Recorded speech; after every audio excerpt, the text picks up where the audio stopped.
Cuando un asambleísta utiliza términos excluyentes y expresiones casi xenofóbicas en contra de una ciudadana extranjera que vive hace más de 30 años en Ecuador, solo corrobora que pertenece a un grupo político sectario, que cree que en este país no hay cabida para quienes no piensen igual que ellos, y que todo aquel que les contradiga debe ser condenado al escarnio que ordene el líder de ese grupo. Pero si esa asambleísta se topa con una mujer inteligente y preparada, sale trasquilada cuando fue por lana. Eso le pasó a Paola Cabezas cuando enfrentó a Mónica Palencia. La ministra del Interior acudió a la presentación de pruebas dentro del juicio político en su contra. Sesión que no fue presencial, sino por internet, por así decidirlo la presidenta de la Comisión de Fiscalización, Pamela Aguirre. Una a una fueron rebatidas todas las pruebas, incluso aquellas que quisieron introducir en último momento.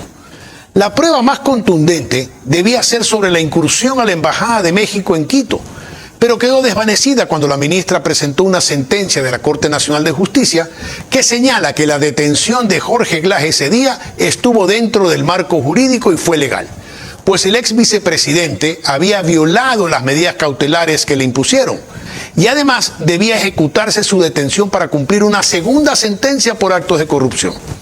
Sofía Espín insistió sobre este punto y presentó un documento supuestamente elaborado por la Comisión de Derechos Humanos de la ONU que señala que la detención de Glass podría considerarse un secuestro.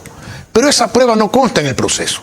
Espín se dio cuenta de que no debía tocar el tema de Glass y se puso a hablar sobre el presupuesto de seguridad y lo poco que se había gastado.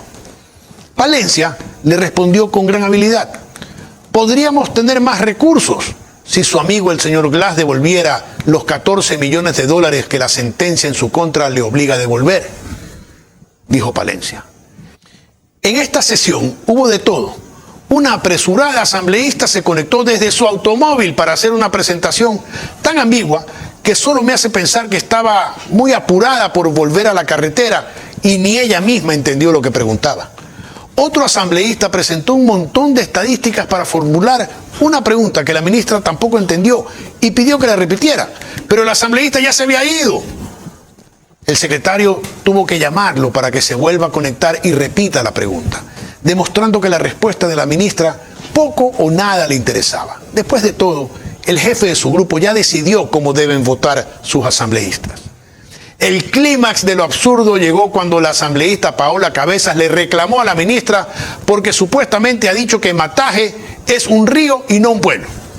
A este reclamo le dedicó los 10 minutos que tenía para intervenir.